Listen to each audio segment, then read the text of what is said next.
So after I platinum Spyro 1, I had a decision to make. I could edit the Assassin's Creed Revelations platinum, or I could play Spyro 2. Now, there's a plot to this game apparently, but all I need to worry about are the 10,000 gems, the 64 orbs, and the 30 trophies.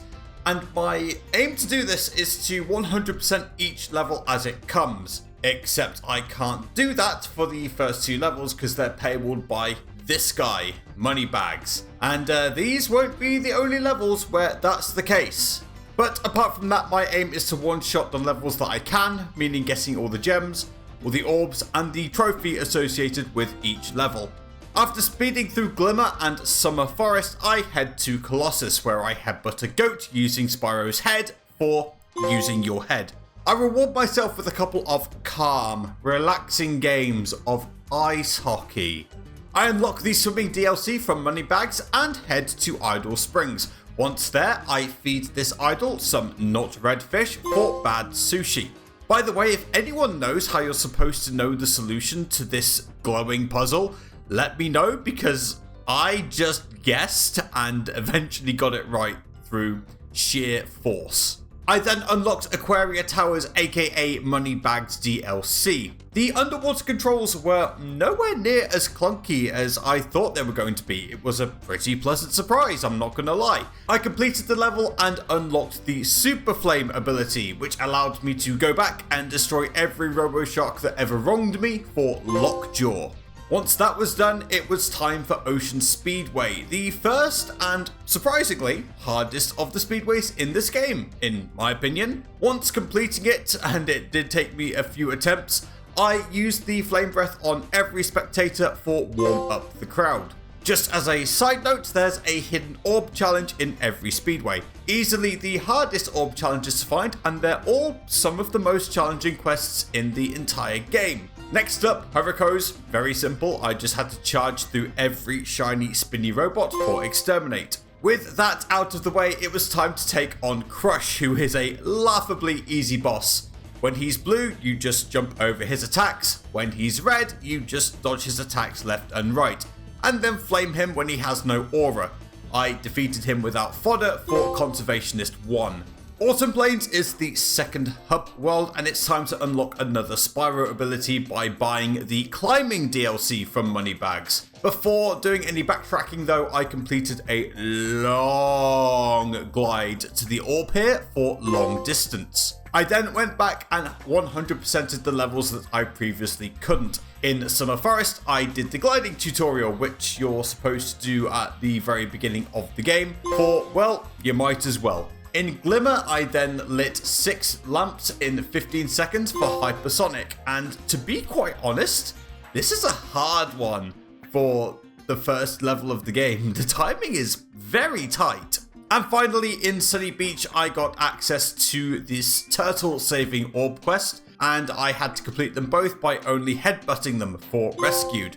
Okay, let's start covering the Autumn Plains levels. Crystal Glacier has one of the hardest trophies in the entire game, and some think it's bugged, which is ironic given the trophy name. I need to complete the Draclet Orb Challenge in 1 super flight without touching the ground. Now, I am allowed to refresh the super flight, I just can't let it run out. I can't touch the ground, but I can touch the walls. So I used this to my advantage to reverse course and grab one that I missed towards the end of the loop for bug control. Next up, the Skelos Badlands. I rushed through it the first time round to get unburned for completing it without getting burned by lava.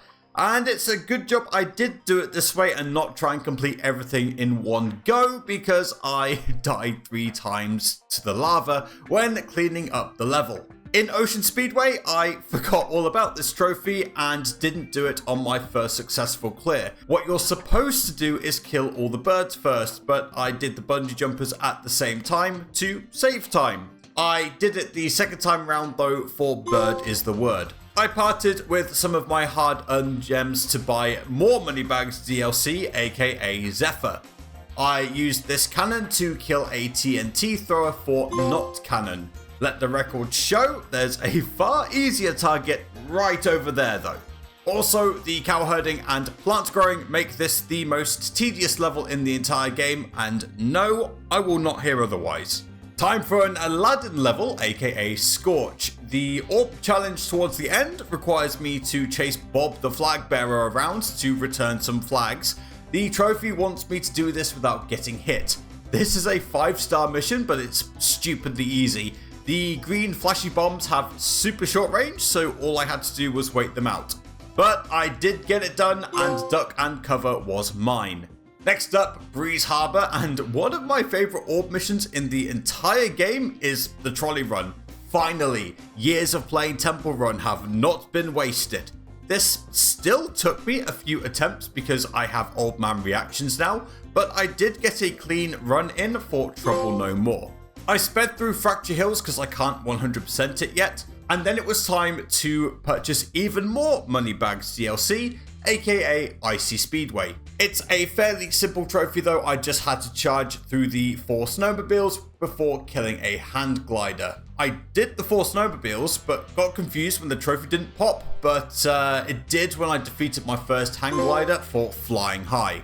Magma Cone is the hottest level in the game, but this trophy is in the Cool Crystal Cave. I needed to get a popcorn crystal during Hunter's Orb challenge before he could snatch it. The timing can be quite difficult sometimes because Hunter likes to vary the speed at which he grabs the crystal, but I eventually got it right for Ganked. I've got so many gems, what should I do with them? How about purchasing yet even more Moneybags DLC? Shady Oasis I had to speed through because I can't 100% it right away, but I did get the trophy. I completed the hippo escort without falling into the mysterious green water that may or may not have been deadly for Dryfoot. Then it was time to take on Gulp, and honestly, screw this guy. 2 reasons why he's so tough. 1, Gulp's green balls of battering go to where Spyro is heading and not where he is.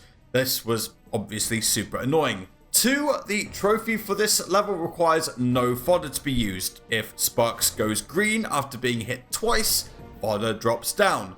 I can't touch it because I want the trophy, but Gulp can and he will heal up. So if Sparks dips to green, it's better to restart the fight. This means that I can only get hit once.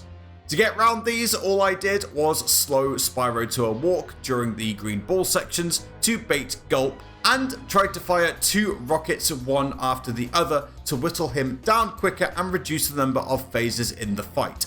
This honestly took me a few tries, and I died more times in this one level than the rest of the game combined, but I did get the job done eventually for Conservationist 2. Yes, I know, there is a way to cheese this fight later on once I hit 100%, but I didn't want to do it that way and wanted to challenge myself. It's time to explore the 3rd and final hub area, Winter Tundra. Here I unlock the Head Bash DLC from Moneybags and smash every rock in the level for yard work. I then went and backtracked to every level that needed Head Bash to complete, starting with Fracture Hills. I had to kill every massive earth shaper in the level, and this is quite finicky to do. The vast majority I charged into the lava, but I didn't always get this right, and sometimes they got stuck on rocks, which was really annoying. The rest I got to Head Bash during Hunter's Orb challenge, and I finished off the last one for Giant Slayer. I also took the opportunity to clean up Shady Oasis as well. In Mystic Marsh, I needed to charge through every monkey in the level. That's charge, not flame breath. I had to do this with a jump charge, but at this point I'm a natural at that. I charged through the 8th and final one at the top of the level for monkeying around. As a side note, the Professor's Trade-in Orb quest in this level is one of the best in the entire game, and I kinda wish there were more like this in the trilogy, but beggars can't be choosers, I guess. Then it was time to purchase the final Moneybags DLC, aka Canyon Speedway. The trophy for this just required me to charge through 5 buggies for bugging out. Yeah, the trophy really is that simple. I then headed to Cloud Temples where I needed to complete the level without using fodder. Yes, this is quite difficult, the enemy's attacks were poning, but the level is also quite short, and the Sheeples trophy pops when speaking to the last NPC, not when exiting the level, so I could backtrack, use sheep as fodder, and grab the rest of the collectibles, and that made things a lot easier. Next up, Robotica Farms. Pretty simple, I just had to defeat every Robo-Bee by spitting a honey glob or spitball. In Metropolis, there's this Ox sub-boss that I need to defeat without getting hit. Unfortunately for me, this was an ice level and I'm not the best with ice physics, and I did get hit the first couple of times I tried to do this. When this happens, it's not enough to complete the orb, you actually have to exit the level entirely and then make your way back to the sub-boss. The strategy that I found worked for me is to skate around in circles near the front and then flame the bombs when it's a good time to do so. I didn't worry if a bomb skated past me, it's incredibly unlikely that it would get back to me. I did this on the third try for Ollie Ollie Oxenfree. Similar to Gulp, there is a way to cheese this with a certain ability you get for hitting 100%, but again, I wanted to do this legitimately.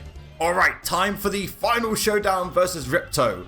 I died on the first attempt in phase 2 because I got complacent, but the second time around I used the 3 power-ups in the first 2 phases for RGB. Something worth noting is that I had to do these in the first 2 phases because these abilities don't exist in phase 3. Phase 3 is actually fairly easy, but I nearly choked the fight on this phase and lost all my sparks. If I failed, I'd have to start the entire fight all over again, but luckily for me, I did clutch it out in the end. Everyone lived happily ever after, yes, even Moneybags, and I finally got to go to Dragon Shores. My reward for completing the game, finding 10,000 gems and getting all 64 orbs, is the Super Flame ability. I got He's on Fire for unlocking the ability, and the Ripto's Remorse Platinum Trophy was mine. Thanks for watching, check out this video the YouTube gods have offered you.